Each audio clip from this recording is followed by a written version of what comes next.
Em nome do Pai, do Filho e do Espírito Santo. Amém. Amém.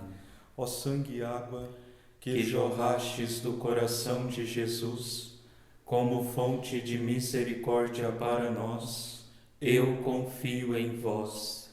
Nossa Senhora, Mãe da Divina Misericórdia, rogai por nós. Jesus misericordioso, eu confio em vós.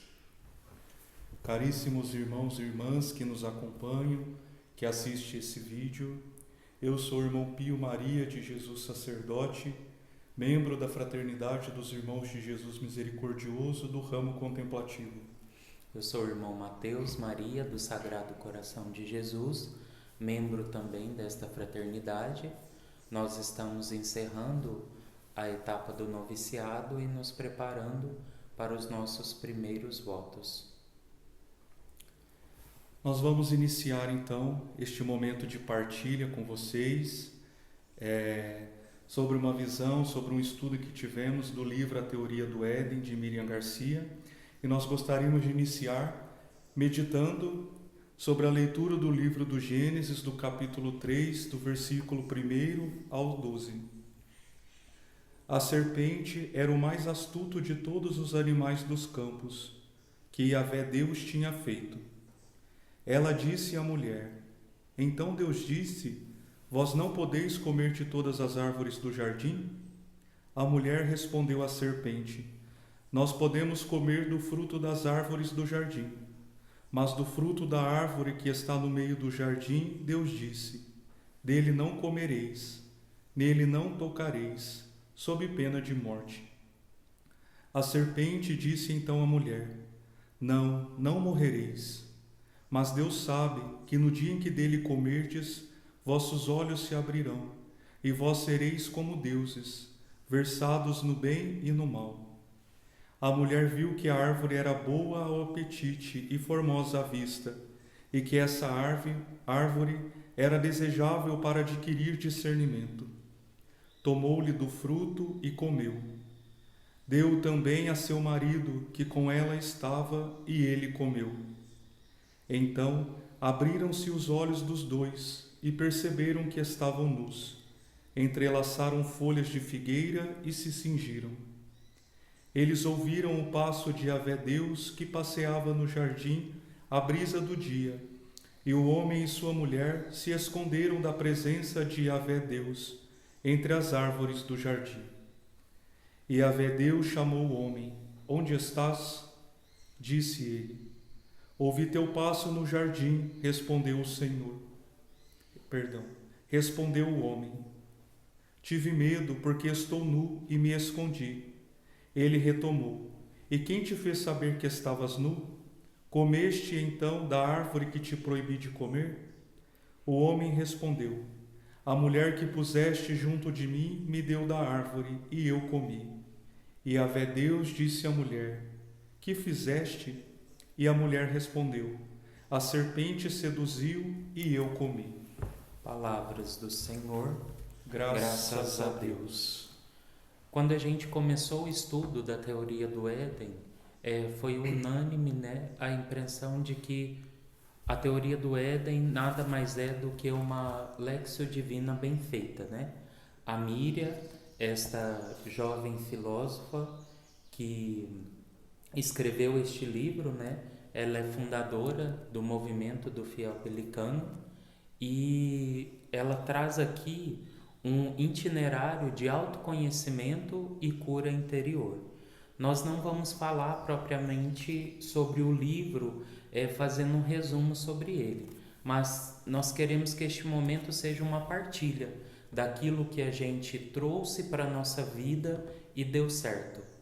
Então, 2 pontos muito importantes aqui. A teoria do Éden não é um documento da igreja, a teoria do Éden não é um dogma de fé e nós não estamos colocando aqui como uma verdade absoluta. Porém, trazemos aqui pontos que podem nos ajudar nesta volta para Deus, neste autoconhecimento interior. E o segundo ponto, que é bastante importante também, é que a teoria do Éden, ela não vai solucionar os nossos problemas.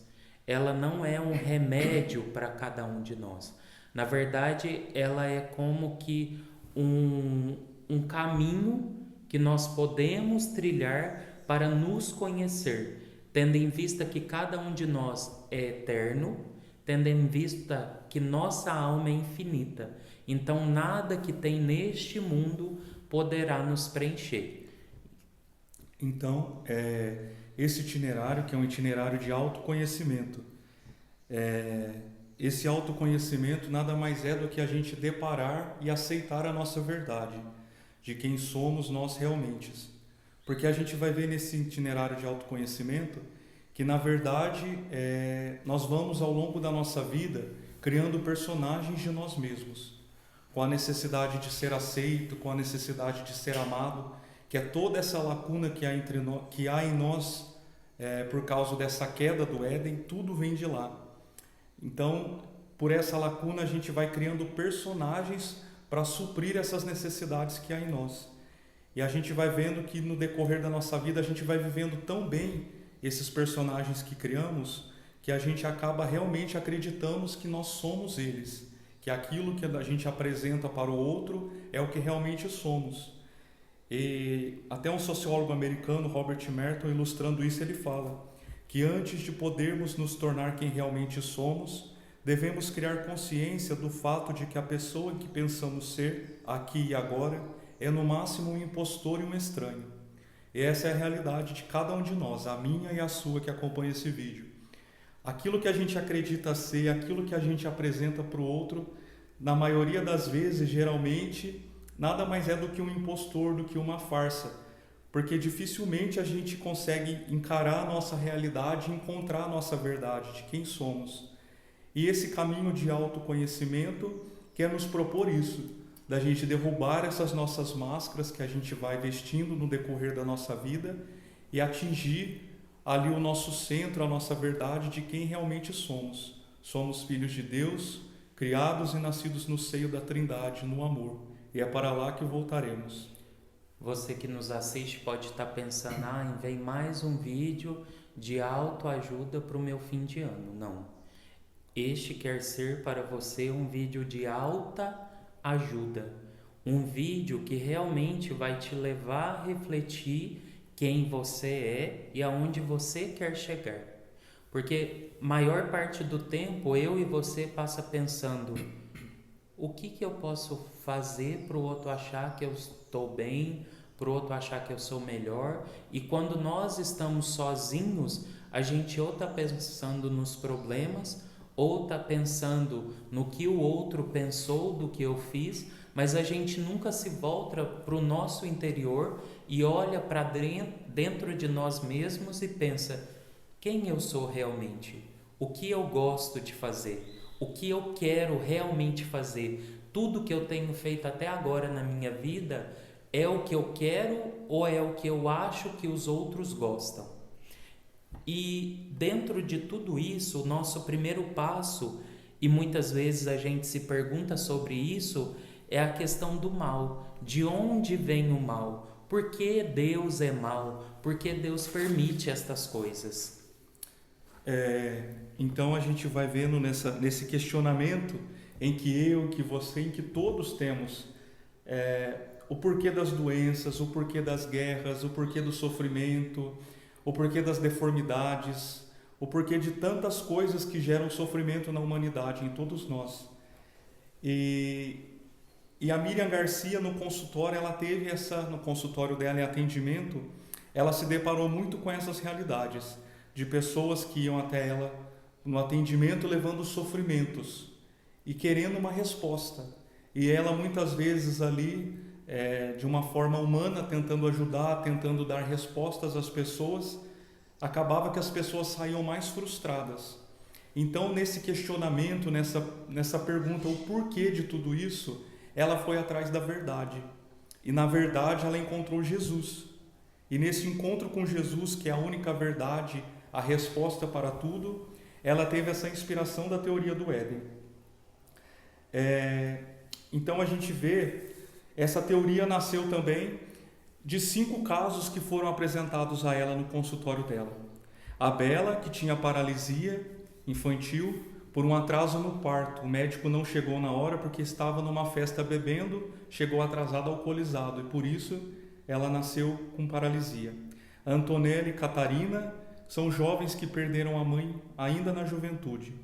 O Rodolfo, que tem uma certa tendência em sua sexualidade e trava uma grande luta e um sofrimento com isso.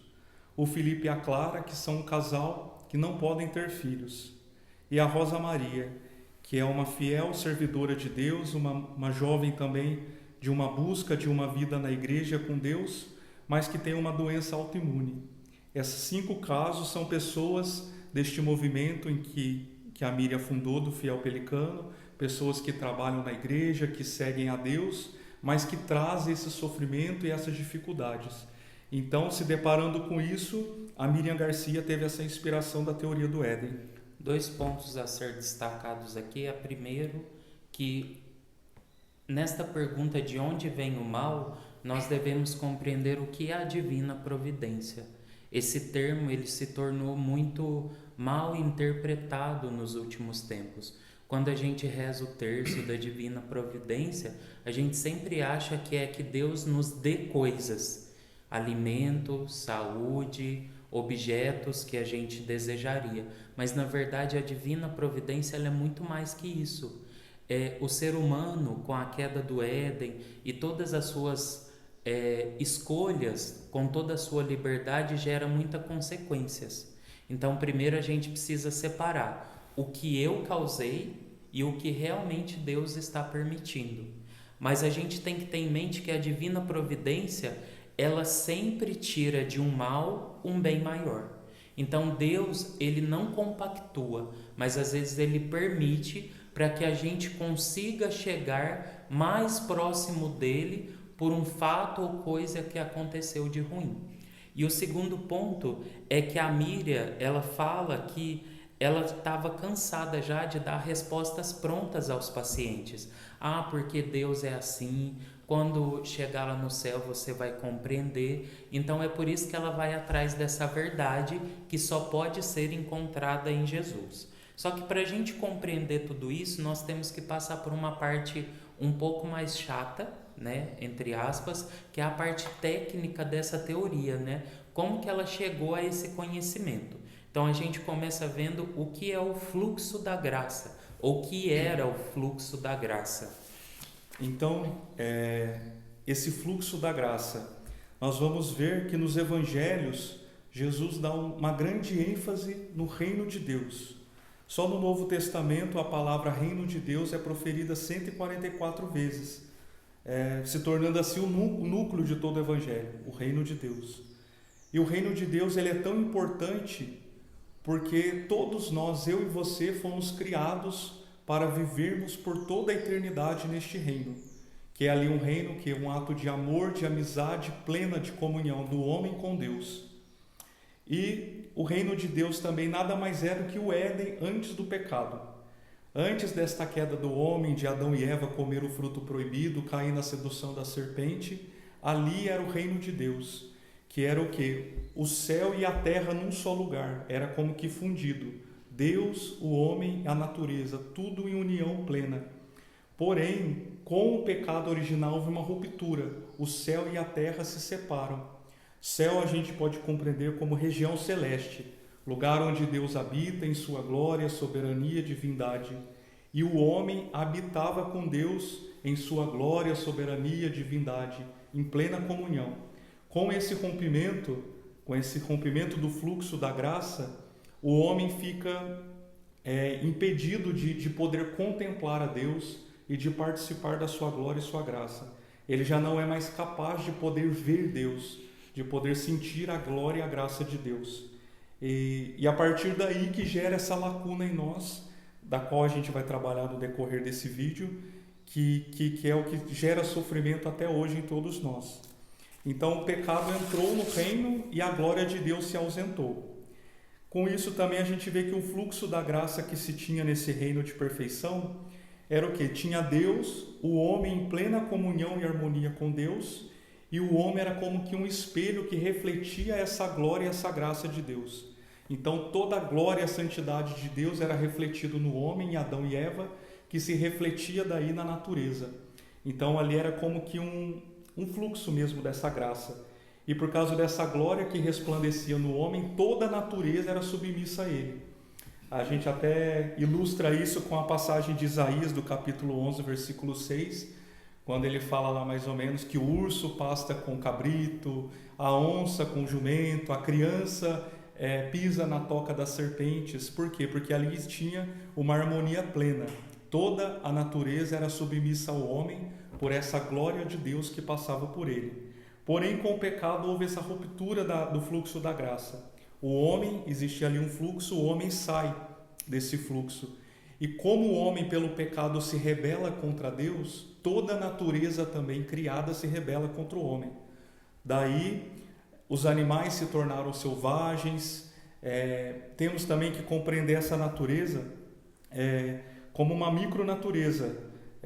Houve também nisso o desalinhamento da constituição biológica das células, dos átomos, e a partir disso surgiu as doenças, as enfermidades, as deformidades. Então tudo que é sofrimento, tudo que é fora dessa graça, nasceu pelo pecado, surgiu pelo ato do pecado, do qual todos nós somos marcados. Então tudo que o homem quer hoje, ele já teve. O homem era o dominador de toda a natureza pelo fluxo da graça de Deus. Só que a partir do momento que o mal entra no mundo, o amor pleno, a bondade se retrai, porque ela não se mistura, como água e óleo não se mistura. Deus, que é bondade plena, não pode se misturar com o mal. Então, por isso, o homem é separado de Deus. E aí, dentro disso, começa toda a carência do homem, todo o sofrimento, toda a necessidade de preenchimento, e aí há um desalinhamento, porque o homem já não começa a consumir o necessário, mas é sempre mais para preencher esse vazio, arrancar, desmatar, comprar em massa, e começa toda a desordem na vida do homem. Só que muitas vezes a gente se pergunta o seguinte: tá, mas eu que sou bom, eu que faço as coisas, será que eu não teria que receber de Deus algo bom, ter uma vida plena? Porque eu vejo tanta gente ruim tendo dinheiro, eu vejo tanta gente mal sendo tido como bom, tanta injustiça. Deus é meritocrata realmente? É aqui que tudo acontece, aqui se faz, aqui se paga? Nessa questão dessa pergunta, se Deus é meritocrata, né? É como o irmão Mateus disse, a gente meio que sempre fica naquela interrogação. Parece-me que no mundo a gente vê que os maus se dão bem e que os bons se dão mal. É aquele rico que cada vez fica mais rico, o pobre cada vez fica mais pobre, o honesto que peleja, o injusto que se dá bem e tem prosperidade. E tudo isso na nossa cabeça também a gente vai sendo formado por bordões até mesmo que tem em meio à sociedade. Cada um de nós é absorvidos por eles, do aqui se faz, aqui se paga, dia da caça, dia do caçador, que a vida é como um jogo de ping-pong, na mesma força que você manda ela vai te devolver, e isso vai sendo incutido na nossa cabeça e a gente vai transferindo isso para Deus também, que é o que a gente pensa: se eu for bom, eu vou ser recompensado. Se eu for uma pessoa boa, justa, caridosa, se eu buscar a Deus, eu vou ter uma boa família, eu vou ter um bom emprego, Deus não vai permitir que eu tenha doenças, que eu passe por sofrimentos, que eu tenha perdas inesperáveis. Porém, nesse pensamento, o ser humano, nós, eu e você, a gente sempre vai se frustrar, porque a didática de Deus, essa meritocracia de Deus não funciona dessa forma. Por quê? Porque o homem não vai receber nessa vida o salário pelas suas obras.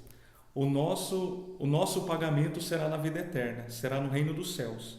Essa vida, Santa Teresinha até diz, né? A tua vida é o teu navio, não a tua morada. Essa vida nossa em que nós vivemos, eu e você, é tão somente uma passagem. E Jesus já disse aos seus apóstolos que não pode ser o servo maior que o Senhor. E se o Senhor bebeu o cálice amargo e deu a vida pelos seus, também nós teremos que beber o nosso. A nossa missão a gente vai ter que abraçar, por um bem maior que é a vida eterna. O reino dos céus foi feito para você, para mim, para lá a gente existir por toda a eternidade com a Trindade Santa. Então é uma ilusão a gente achar ou querer que Deus nos recompense pelas nossas boas obras nessa vida. Não, essa vida provavelmente vai ser de sofrimento, de penúria, de perseguição, de adversidade, com consolos, é claro. Deus dá a cruz e dá a graça. Mas é um caminho difícil para recebermos a grande recompensa que é a pátria celeste, a nossa pátria definitiva, que é o reino dos céus. Aqui vai um primeiro conselho, né, que para mim foi muito valioso da teoria do Éden, é que somente a partir do momento que eu entendo que eu tenho que viver para Deus e só a partir dele me relacionar, viver, agir, pensar, é que eu realmente vou começar a sentir essa felicidade plena, que vai começar a ser preenchida essa lacuna em mim. Porque Deus é exatamente do tamanho do vazio que você tem. Então, como que a gente vive hoje? Através da comparação, da necessidade de pertencimento que gera em nós um dos maiores pecados depois do orgulho, que é a inveja. Somos todos invejosos. Essa é uma verdade que nós temos que abraçar e aceitar. Eu, você, o Senhor, todos nós somos invejosos. É algo que está na nossa constituição como ser humano, faz parte de nós. E a inveja, ela é um sentimento que nasce do dado comparativo.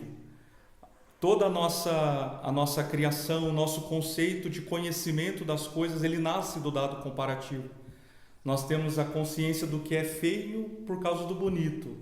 Nós temos consciência do que é amargo por causa do doce, do colorido por causa do preto e branco. Então, tudo para a gente ter um conhecimento de algo é a partir desse dado comparativo. E só que nesse desalinhamento de tudo, a gente trouxe isso para a nossa vida também. Então, muitas vezes eu comparo a minha vida com a sua, a do outro com a do outro, os dons que o outro tem e eu não tenho. E a inveja também, até Santo Tomás de Aquino define a inveja como tristeza pela felicidade alheia. Nesse ato de comparação, de se comparar com o outro, eu me entristeço com a felicidade do outro, com a conquista do outro, com as graças que o outro recebe, com os dons que ele tem. Aquilo vai me entristecendo, e essa tristeza é o sentimento de inveja. Eu não consigo ser feliz pela alegria do outro. E no livro a Miriam coloca um exemplo que a Melanie Klein, uma psicanalista austríaca, coloca, que nos ajuda a entender que, na verdade, o que a gente quer não é o objeto. A gente quer ter o sentimento que o outro tem com aquele objeto. Nesse exemplo dessa psicanalista austríaca, ela faz uma análise com uma criança. Uma criança ali da primeira idade tem um brinquedo do qual ela não liga para esse brinquedo fica de canto. Porém, ela traz uma outra criança que pega esse brinquedo e começa a brincar. E essa criança demonstra uma alegria brincando com aquele brinquedo. Logo, a primeira criança que é dona quer o seu brinquedo de volta. Ela quer exercer ali a sua autoridade daquele objeto, é meu. Porém, o que essa psicanalista, a conclusão que ela chega é que não se tem ali uma inveja pelo objeto. A criança, ela não inveja o brinquedo dela que está com outro. O sentimento de inveja que ela sente é pelo sentimento de alegria que a outra criança teve com o brinquedo. Então, o que nós sentimos em relação ao outro não é o que o outro tem, o que o outro possui. É o sentimento de realização, satisfação e alegria do outro. É isso que gera esse sentimento de inveja em nós. E daí também pelo fato dela ter feito essa pesquisa com uma criança que comprova, né? A criança ali ainda na sua inocência, mas ela já tinha nela esse sentimento de inveja, mostrando que é algo que está ali inerente a toda a humanidade, faz parte de nós, de cada um de nós, de mim, de você, sermos invejosos. E nesse processo de autoconhecimento, as verdades que a gente vai abraçando de nós mesmos, nós vamos nos aceitando e aos poucos as nossas máscaras vão caindo. Porém, é somente na nossa verdade que a gente vai conseguir ter esse encontro pleno com Deus e receber a cura que tanto precisamos. Quando a gente continua ali a leitura do livro do Gênesis, chega a parte que Deus, né, vai no jardim já depois da queda e pergunta: Caim, onde está Abel? A gente sabe que Caim matou Abel por inveja. Só que quando Deus pergunta isso a Caim, ele não quer saber onde está o corpo de Abel, ele não quer saber onde está a pessoa de Abel, ele quer saber onde está Abel dentro do coração de Caim. E aí a gente percebe que Caim não morreu, ele vive dentro de cada um de nós. É difícil ouvir isso, você é invejoso, mas é uma verdade que a gente tem que aceitar para que ela possa ser trabalhada. E muitas vezes você pode estar se perguntando aí: mas eu não sou invejoso, eu sempre fico feliz com as coisas dos outros. E muitas vezes essa inveja, ela vem na verdade disfarçada por elogio, por um senso de justiça. Mas isso não é justo, o fulano vai ficar sem isso, eu não aceito isso. Então a gente tem que tomar muito cuidado, porque assim como todo mal ele vem disfarçado de bem e bonito, a inveja também ela vem disfarçada nesses processos. Então é primeiro conhecer-se, quero ser o que o outro é. Muitas vezes a gente tem que reconhecer isso em nós, depois admitir, sou invejoso, depois desmascarar isso e por fim agradecer por aquilo que você tem. Não é essa gratidão que muita gente está pregando por aí, não. Gratimundo, gratideus, gratipaz, não é isso. É uma gratidão que brota do fundo do coração a Deus Criador. Não podemos deixar de esquecer que é para Deus que a gente vive. Não podemos deixar de lado esta verdade. Eu vivo para Deus e somente para Ele. E é através dele que eu quero me relacionar, que eu quero cuidar dos meus, que eu quero ajudar as pessoas próximas. E aí a gente tem que assumir uma outra verdade além de ser invejoso, que é que cada um de nós é carente. Você é carente, o irmão Pio é carente, eu sou carente. Então, nesse processo de autoconhecimento aqui que estamos trilhando, a segunda máscara nossa que nós vamos deixar cair nesse momento é assumir a nossa verdade. Eu sou um carente. Todos nós somos carentes afetivos. E uma coisa que nós precisamos também é encarar esse conceito de carência afetiva como um elemento neutro. Muitas vezes a gente fala, aquela pessoa ele é um carente afetivo. E a gente usa esse termo como algo pejorativo. Não, ele não é nem bom e nem ruim, ele é neutro e é algo que todos nós temos, todos nós somos carentes. E essa carência afetiva se dá porque o maior afeto de todos foi negado a nós, que é a presença e a amizade com Deus. Na queda do Éden, o homem fugiu e Deus, com a sua glória e sua santidade, se ausentou. Foi-nos negado essa comunhão com Deus. Não que Deus nos negou, mas o nosso pecado, o pecado original, rompeu esse elo com Ele. Então, essa lacuna que nós trazemos em cada um de nós, em mim e em você, é essa carência afetiva. Todos nós temos. Porém, nessa altura da nossa fala, você deve estar se perguntando: nossa, mas a humanidade já caminhou tanto, ninguém conseguiu sanar isso? Não, porque todos nós somos filhos de Adão e de Eva. Como eles foram feridos pelo pecado, eles foram gerando filhos feridos, que geraram filhos feridos, que geraram filhos feridos, até chegar onde estamos hoje. E a autora do livro, a Miriam Garcia, ela teve ali uma visão bem específica, antropológica e cristã, baseado também num estudo científico, que relacionou a hierarquia das necessidades humanas. Das nossas necessidades, que eu, você, todos nós temos, o amar ficou em primeiro lugar, em segundo ficou o ser amado, em terceiro o ser livre, em quarto pertencer, em quinto água, sexto o alimento e sétimo segurança. Então a hierarquia das necessidades do homem, do ser humano, a minha e a sua, para a sobrevivência foi enumerada assim. E a gente vê que os 5 primeiros lugares de necessidade são psicológicos, afetivas, que nos aponta uma visão mais ampla do conceito de ser humano.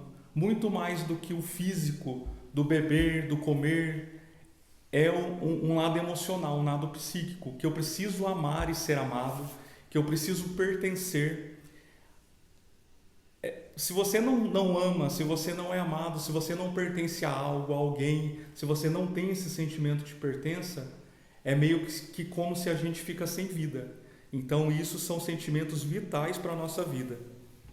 E nesse ponto você deve se olhar e dizer para si mesmo: eu já casei, ou então eu estou namorando, ou eu estou bem sem ninguém ao meu lado, eu tenho um bom trabalho, eu ganho meu dinheiro, só que realmente eu ainda sou carente. Por que disso?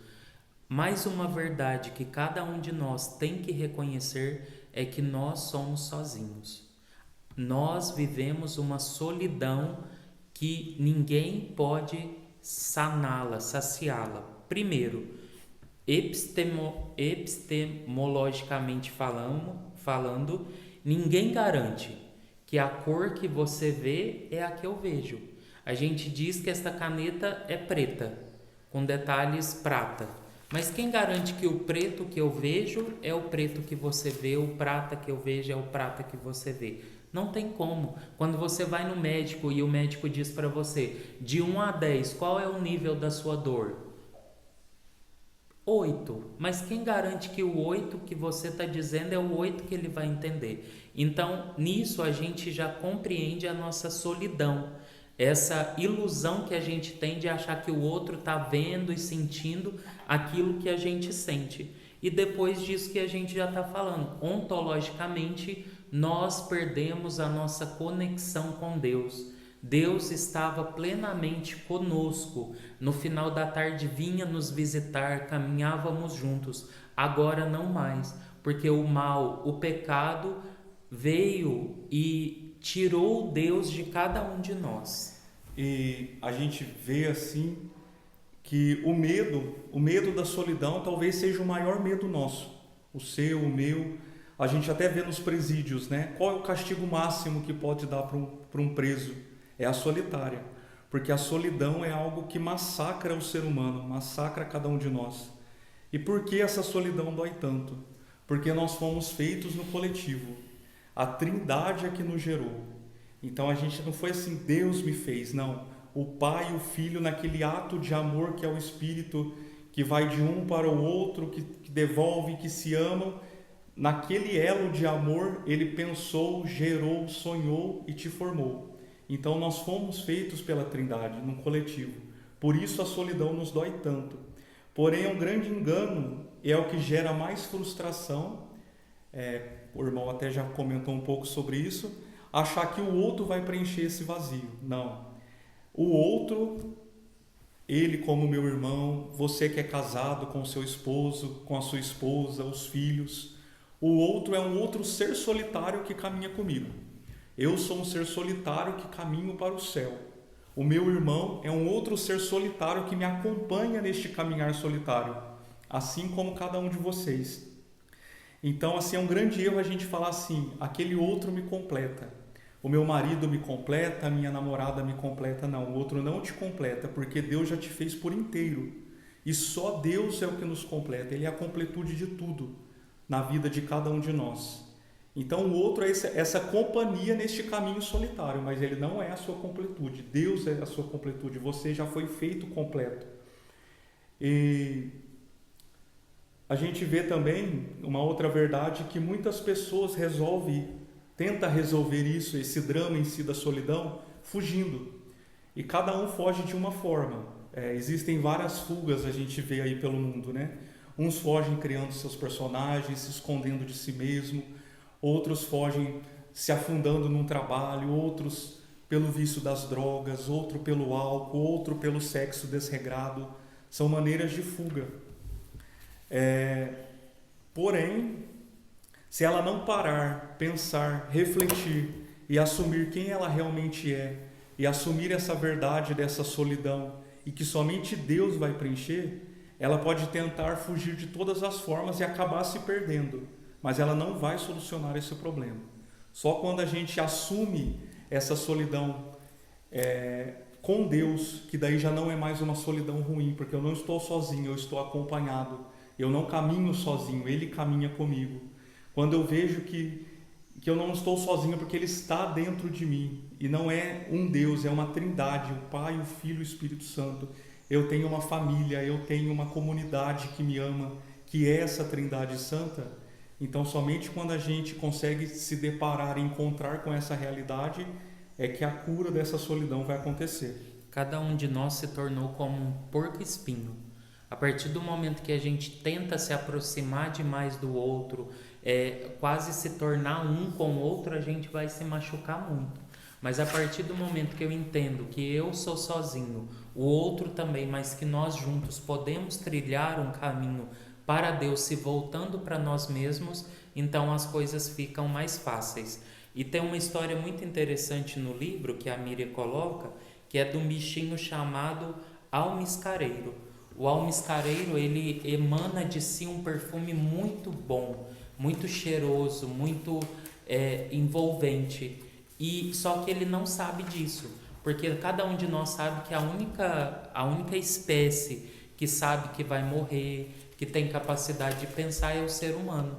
Então esse bichinho, quando ele nasce, ele começa a procurar de onde vem esse cheiro em todos os lugares, até chegar ao ponto de chegar na beirada do precipício, achar que vem de lá e se lançar. Muitas vezes acontece isso conosco, nessa busca de preenchimento, nessa busca de Deus, nessa busca de algo que a gente não sabe o nome, a gente acaba se lançando no precipício e no final a gente descobre, ou as pessoas descobrem por nós mesmos, que esse perfume, essa graça, esse Deus maravilhoso está dentro de cada um de nós.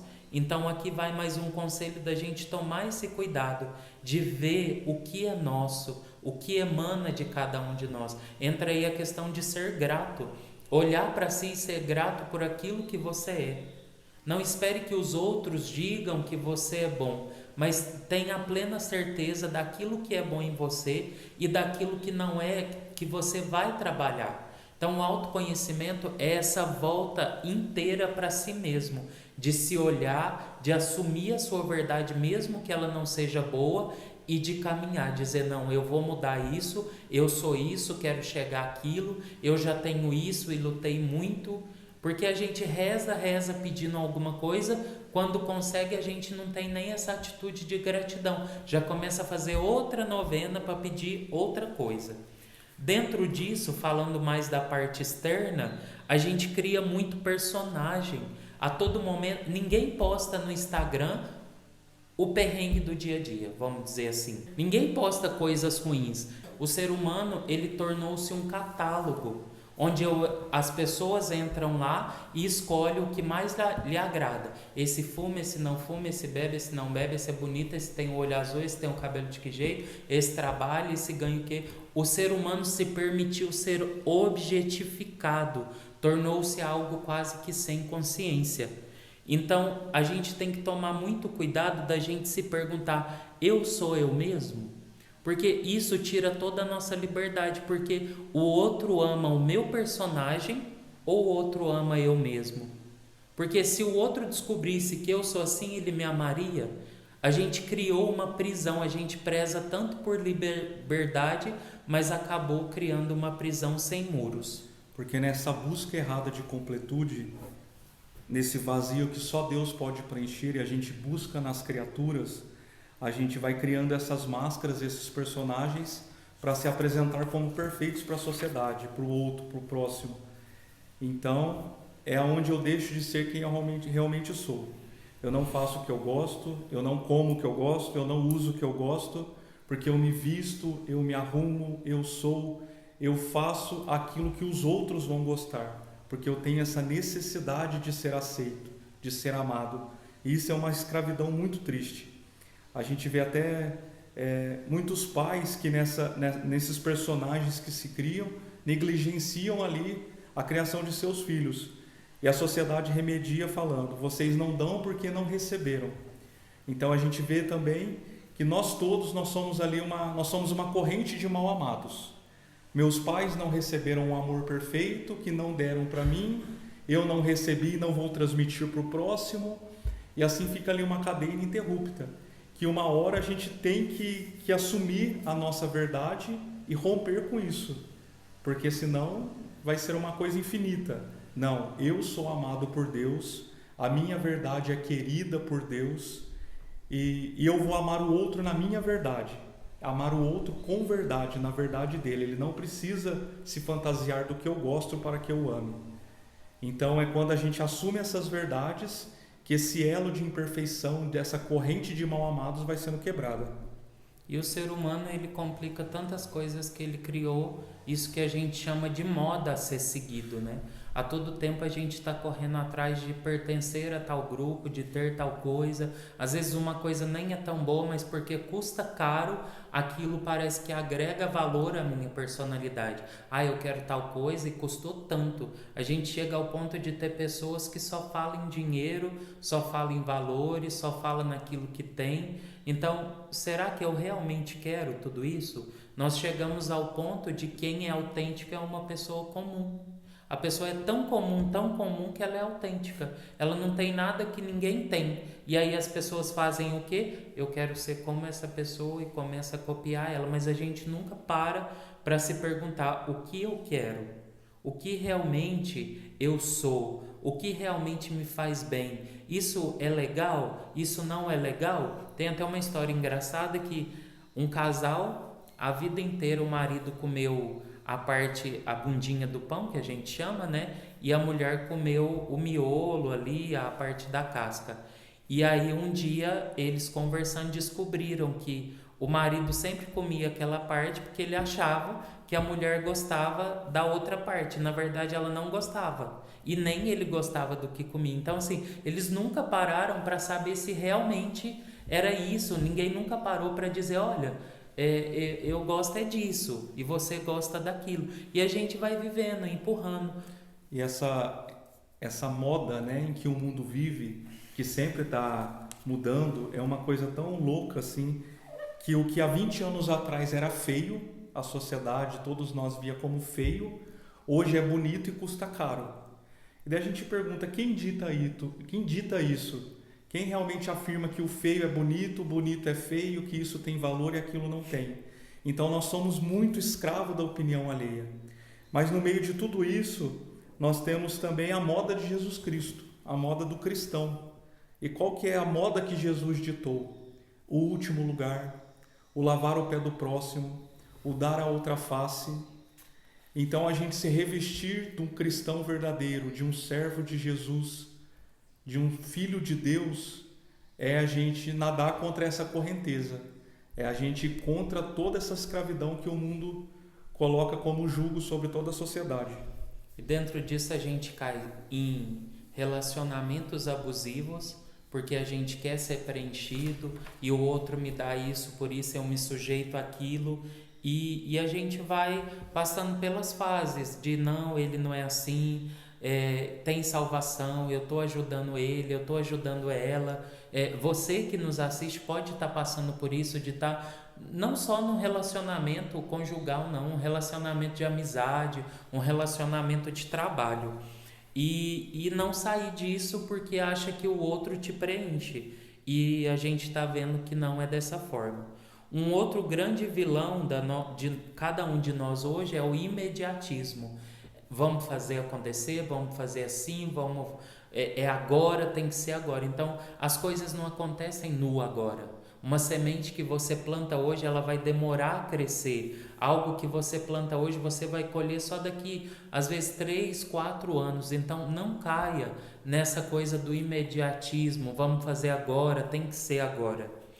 E um segundo conselho e uma segunda verdade que a gente tem que olhar, que está muito presente hoje, mas disfarçado, é a questão da vingança. O outro tem que pagar pelo mal-estar que eu tenho. O outro, ele não é justo que ele esteja bem enquanto eu estou mal. E muitas vezes a vingança é um veneno que eu tomo esperando que o outro morra. Então a gente tomar muito cuidado com esse sentimento em nós, de querer que o outro se sinta mal. Porque como o irmão Pio disse, a moda de Jesus não está na moda.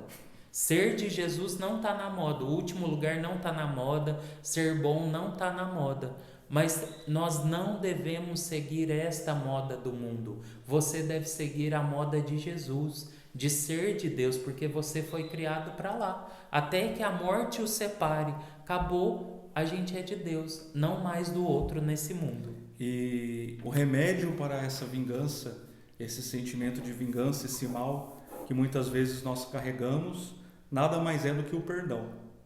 É quando eu perdoo, eu curo essa ferida que gera em mim o sentimento de vingança, que é um fardo pesado a se carregar. E o perdão nada mais do que você teve uma situação ali, talvez com uma pessoa, você a perdoa aquela situação. Você talvez não digamos um exemplificando, tive ali um atrito com o irmão Mateus, foi grave, por exemplo. Eu fiquei magoado, aquilo me gerou uma tristeza. Eu quero perdoá-lo. Porém, quando eu o perdoo, não significa que eu vou voltá-lo, abraçá-lo e seremos grandes amigos. Isso é um outro passo depois. Mas o perdão, ele já sana em mim todo o sentimento de vingança e todo o mal-estar que aquela situação me causou. É como se eu virasse a página e seguisse uma vida dali para frente. Então, o perdão é a cura para esse sentimento de vingança. E nessa questão do perdão, muitas vezes a gente se depara com situações que pessoas brigaram, tiveram algum desentendimento, só que passou tanto tempo que você pergunta para a pessoa, mas o que aconteceu que você não fala com fulano? O que aconteceu que você não conversa mais? As pessoas não sabem te dizer o que aconteceu mais. Ou seja, o outro, essa culpa, essa falta de perdão se torna, na verdade, um cadáver nas nossas costas que vai apodrecendo, causa mau cheiro e de repente está só esqueleto que a gente não sabe nem mais o que aconteceu. Então, o perdão, você já deve ter ouvido isso e continua sendo e sempre será o melhor remédio para todas essas situações. E dentro disso, a gente tem que falar um pouquinho sobre o sentimento de culpa. Há uma culpa com fundamento, que é aquela que a gente admite que errou, passa pela mudança e segue em frente. Há uma culpa no fundamento do pecado, que você fez tudo o que você podia, mas você não alcançou o perdão da outra pessoa, ou não consegue mais mudar aquela situação, e nisso você vai encontrar esse perdão só em Deus e sanar essa culpa só em Deus. E por último, uma culpa sem fundamento. Nós temos que entender que nem tudo está sobre o nosso controle. Nós não controlamos tudo. Nós não podemos mudar certas coisas. Então, se eu fiz tudo o que eu podia, inclusive rezei, pedi, fiz tudo que eu podia fisicamente, descansa em Deus. Chega, não se culpe mais por isso, porque nós não temos o controle de nada. Um exemplo disso foi a pandemia. Ricos, pobres, raças, etc., todos foram para o hospital e ninguém tinha o controle de nada. E isso que matou muita gente não foi nem o Covid, foi esse desespero de não poder fazer nada. Meus irmãos e minhas irmãs que nos acompanham, que nos acompanharam até aqui, todo esse conteúdo, toda essa partilha parece algo pesado, algo difícil, parece que temos um grande problema a resolver. Porém, não é tão complicado assim. Esse caminho de autoconhecimento, como dissemos desde o início, nada mais é que nos deparar com a nossa verdade, aceitar quem realmente somos, e nessa verdade nós encontraremos Jesus, que é a cura para todos os nossos problemas. O homem, no decorrer da história do Antigo Testamento, por exemplo, todo Israel, a história da salvação, o homem tenta voltar para esse reino. Há sempre essa luta, mas o homem não consegue. Ficou inacessível essa volta para o reino, essa volta para estar com Deus. O homem tenta, ele faz sacrifícios, holocaustos, mas a volta não é inacessível para o homem. Porém, Jesus vem se fazer morada entre nós. Ele vem, como diz, tabernacular em nós, ele vem habitar em nós. E ele vem ser esse caminho de volta. Eu sou o caminho, a verdade e a vida. Então, o caminho de volta para o reino é Jesus. E a árvore que nos tirou do reino foi uma árvore. A árvore nos afastou, a árvore trouxe a nós a queda, trouxe o pecado original, nos desfigurou, nos fez seres fragmentados. Porém, agora quem nos restaura, quem nos leva de volta para esse reino, é também uma árvore, a árvore da cruz. Deus mais uma vez usa de uma árvore, mas agora para restaurar tudo aquilo que foi destruído. E São João, é bonito aqui uma meditação que a Miriam coloca no livro, do Evangelho de São João, de quando Maria Madalena entra no túmulo e João coloca ali um detalhe que meio que passa despercebido aos nossos olhos, que ele narra que ela entrou no túmulo tal, e estava no chão as faixas e um pano dobrado à parte, que era o pano que cobria o rosto de Jesus.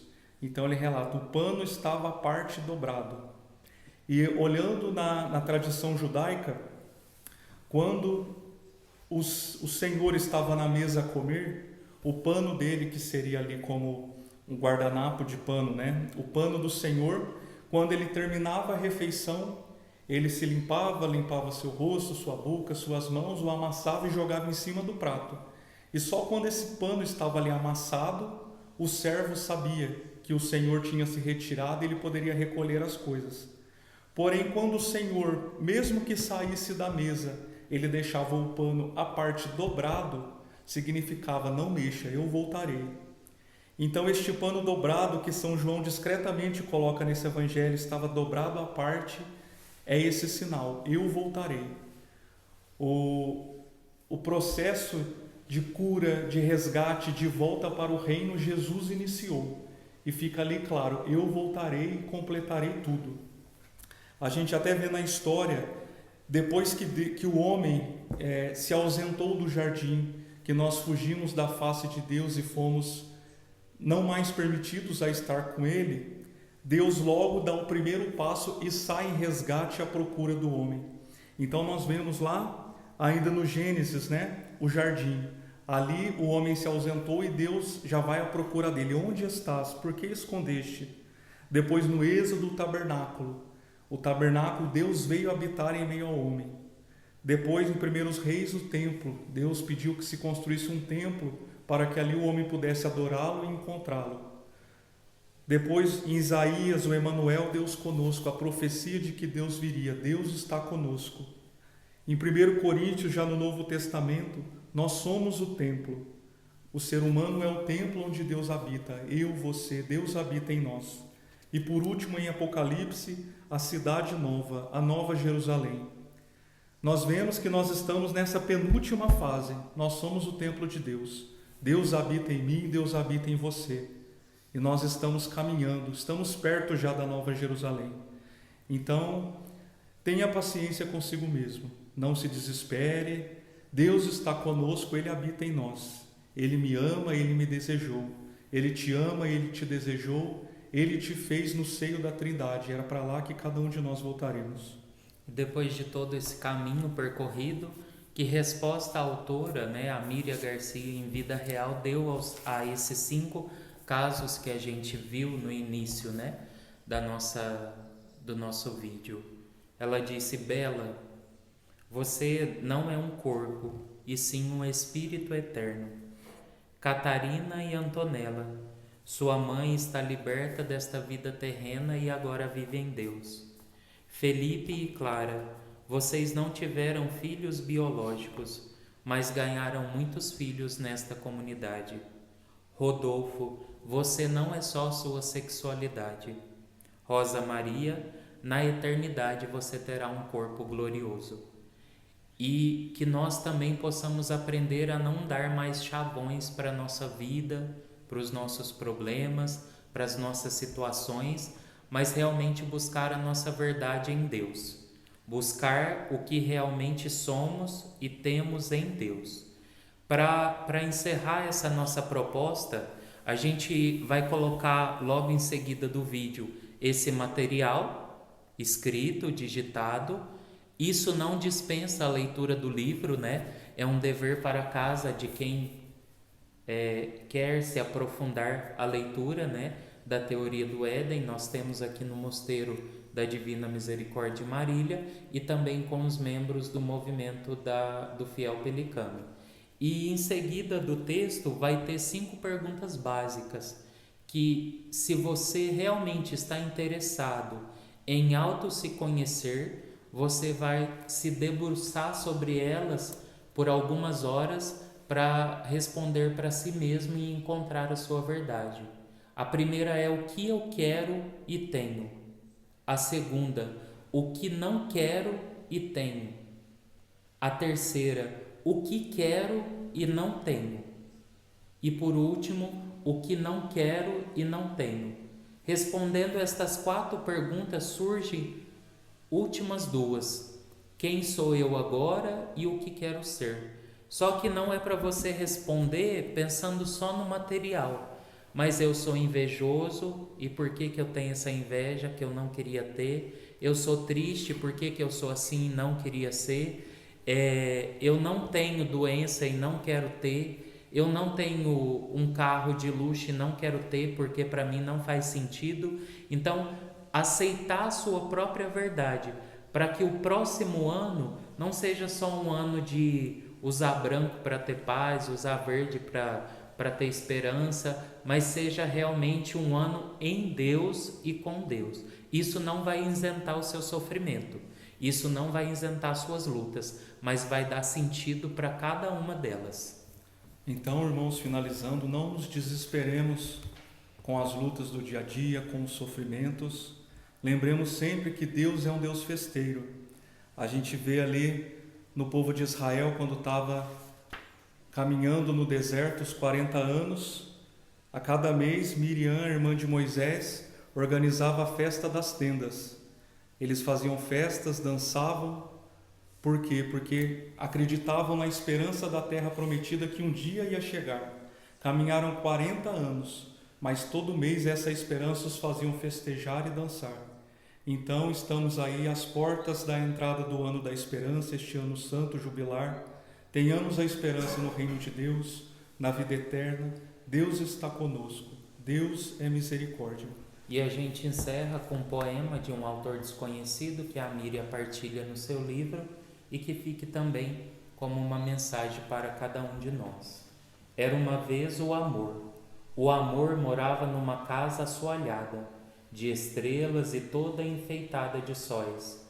Mas não havia luz na casa do amor, porque a luz é o próprio amor.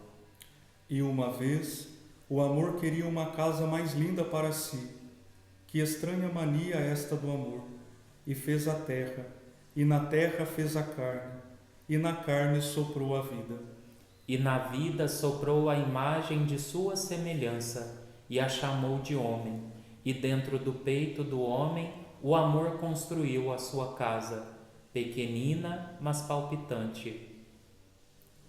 Inquieta, insatisfeita, como o próprio amor. E o amor foi morar no coração do homem, e coube todinho lá dentro, porque o coração do homem foi feito do infinito. Uma vez, o homem ficou com inveja do amor, queria para si a casa do amor só para si, queria para si a felicidade do amor, como se o amor pudesse viver só. E o homem sentiu uma fome torturante e comeu. O amor foi-se embora do coração do homem. O homem começou a encher o seu coração, encheu-o com todas as riquezas da terra, e ainda ficou vazio. E o homem triste derramou o suor para ganhar a comida, e ele sempre tinha fome, e continuava com o coração vazio. Uma vez, resolveu repartir o seu coração inútil com as criaturas da terra. O amor soube, vestiu-se de carne e veio também receber o coração do homem. Mas o homem não reconheceu o amor e o pregou numa cruz, e continuou a derramar o suor para ganhar a comida. O amor então teve uma ideia, vestiu-se de comida, se disfarçou de pão e ficou quietinho. Quando o homem faminto ingeriu a comida, o amor voltou à sua casa no coração do homem, e o coração do homem se encheu de plenitude. Encerramos então, caros irmãos e irmãs, de todo o coração, nós, irmãos de Jesus misericordioso, Desejamos a vocês, a todas as suas famílias, seus amigos, seus queridos, um santo e feliz Natal e um abençoado Ano Novo repleto das graças de Deus. Não se esqueça de fazer uma boa confissão para que você possa receber esse amor no seu coração.